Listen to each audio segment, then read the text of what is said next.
Glória a Deus, aleluia, glorificado, exaltado seja o nome do Senhor, amém? Tem anjos aí ao redor da tua casa para te dar a vitória, amém? Aleluia, que benção estar com você lendo essa palavra que é tremenda, que é fiel, que ela aberta a boca de Deus, ela se revela para nós, amém? Lembrando que eu estou orando todos os dias por você. Agora estamos no propósito, no mês de dezembro, 30 dias de oração, das 5 às 5h15. Esteja conosco pelo Instagram, ao vivo, das 5 às 5h15, Luiz75. Acompanhe, convide e compartilhe com mais alguém, amém? Que Deus abençoe você. Hoje vamos ler Hebreus capítulo 5 ao 7. Hebreus capítulo 5. Cada grande sacerdote é escolhido entre os homens e nomeado para servir a Deus em favor do povo, apresentado a Deus oferta e sacrifício pelos pecados. Como ele próprio tem as suas fraquezas, pode ter paciência com os ignorantes e com os que cometem erro, e por ele mesmo é fraco, precisa oferecer sacrifício não somente pelos pecados do povo, mas também pelos seus próprios pecados. Ninguém escolhe para si mesmo a honra de ser o grande sacerdote. É somente pela vontade de Deus que um homem é chamado para ser o grande sacerdote, como acontece com Arão. Assim também Cristo se tornou parte de si mesmo. A honra de ser o grande sacerdote foi Deus quem lhe deu a essa honra, pois ele disse: você é meu filho e hoje eu te tornei o seu pai. Em outro lugar, a Escritura Sagrada, ele também disse: você será sacerdote para sempre, na ordem do sacerdócio de Melquisedeque. Durante a sua vida aqui na terra, Cristo, em voz alta e com lágrimas, fez orações e súplicas a Deus que o podia salvar da morte. E as suas orações foram atendidas porque ele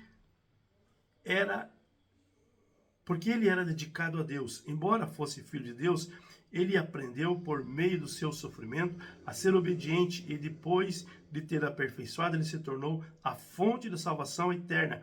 Todos que lhe obedecem, e Deus o nomeou grande sacerdote na ordem do sacerdócio de Melquisedeque.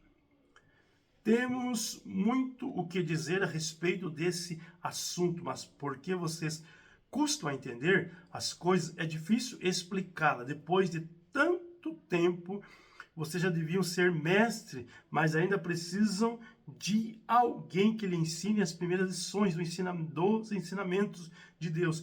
Em vez de alimento sólido, vocês ainda precisam de leite.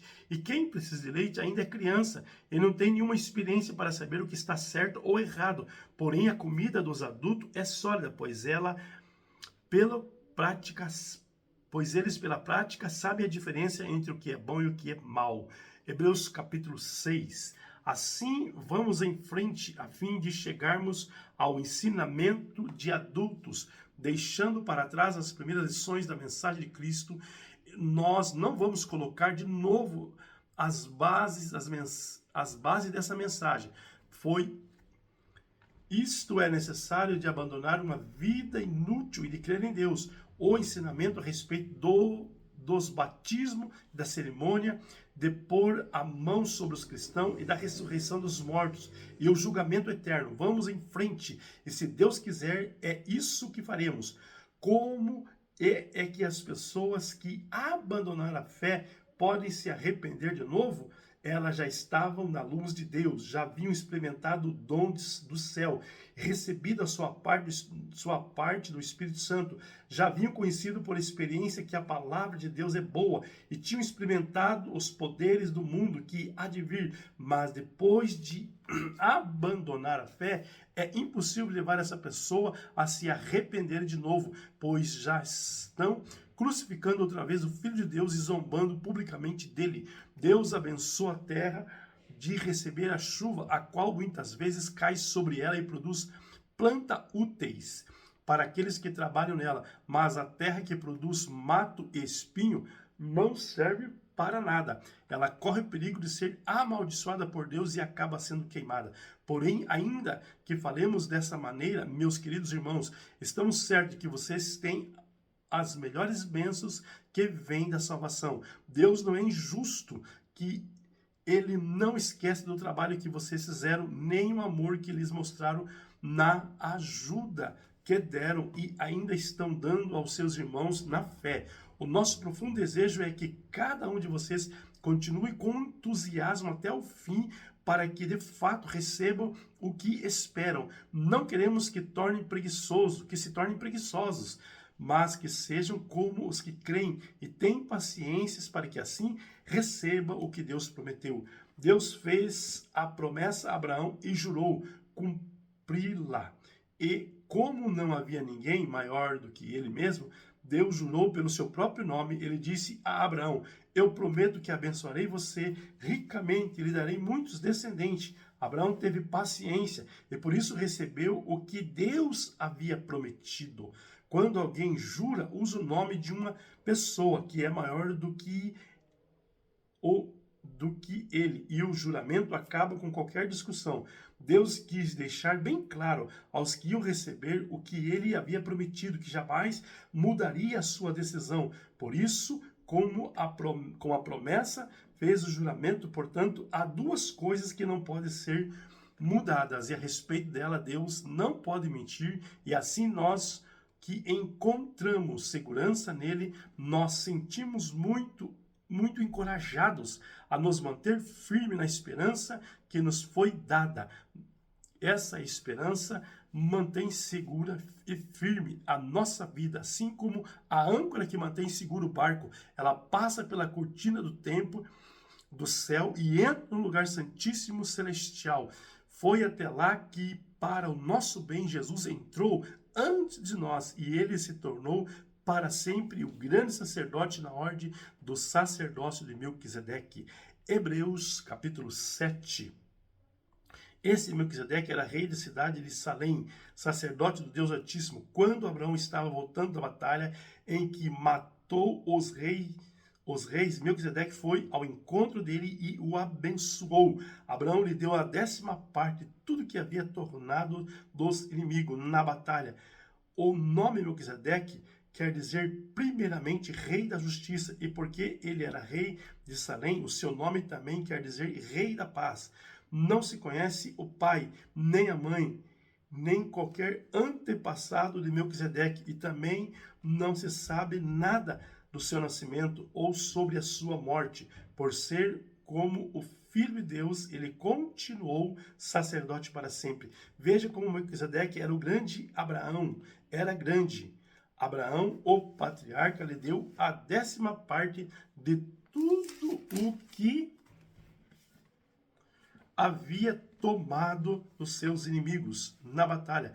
Conforme a lei de Moisés, o sacerdote que são descendentes de Levi têm a obrigação de receber do povo a 10ª parte de tudo. Eles recebem do seu próprio patrícios, embora esses também sejam descendentes de Abraão. Melquisedeque não era descendente de Levi, mas recebeu a 10ª parte daquilo que Abraão havia tomado na batalha e o abençoou. Sim, abençoou o próprio Abraão, que havia recebido as promessas de Deus. Não há dúvida de que aquele que abençoa é mais importante do que aquele que é abençoado. No caso dos sacerdotes, a 10ª parte é recebida por homens, que um dia vão morrer. Mas no caso de Melquisedeque, como se diz a Escritura Sagrada, a 10ª parte foi recebida por alguém que continua vivo. Portanto, quando Abraão pagou a 10ª parte, Levi, cujos descendentes recebem a 10ª parte, também pagou. Depois, Levi não tinha nascido e por assim dizer, ainda estava no corpo do seu antepassado, Abraão, quando este se encontrou com Melquisedeque. A lei que o povo de Israel recebeu se baseava no sacerdote dos levitas. Ora,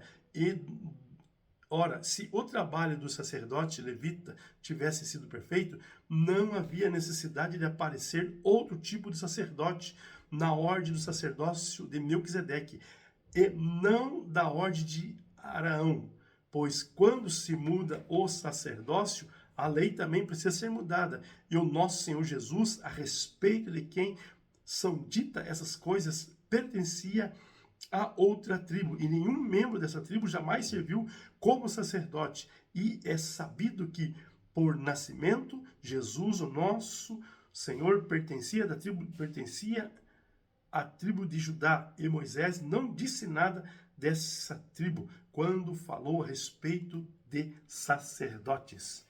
Tudo isso torna bem claro, pois surgiu um sacerdote diferente, preciso, como Melquisedeque. Ele não foi sacerdote pela lei ou regras nenhuma, porém se tornou sacerdote por meio do poder de uma vida que não tem fim, porque as Escrituras Sagradas dizem: você será sacerdote para sempre na ordem do sacerdócio de Melquisedeque.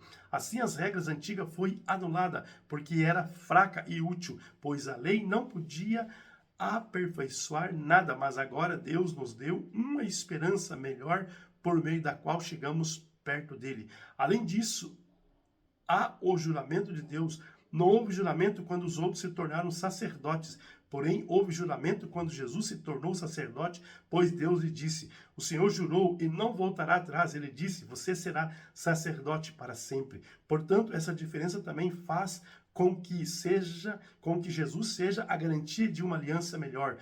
Há ainda outra diferença. Os outros sacerdotes foram muitos, porque morriam e não podiam continuar no seu trabalho. Mas Jesus vive para sempre. O seu sacerdócio não passa para ninguém.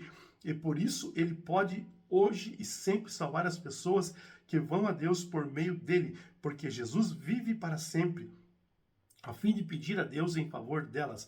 Por isso Jesus é o grande sacerdote de que necessitamos. Ele é perfeito e não há nenhum pecado ou falha. Ele foi separado dos pecadores e elevado acima do céu. Ele não é como os outros grandes sacerdotes. Não precisa oferecer sacrifício todos os dias. Primeiro pelos seus próprios pecados e depois pelos pecados do povo. Ele ofereceu um sacrifício uma vez por toda, quando se ofereceu a si mesmo.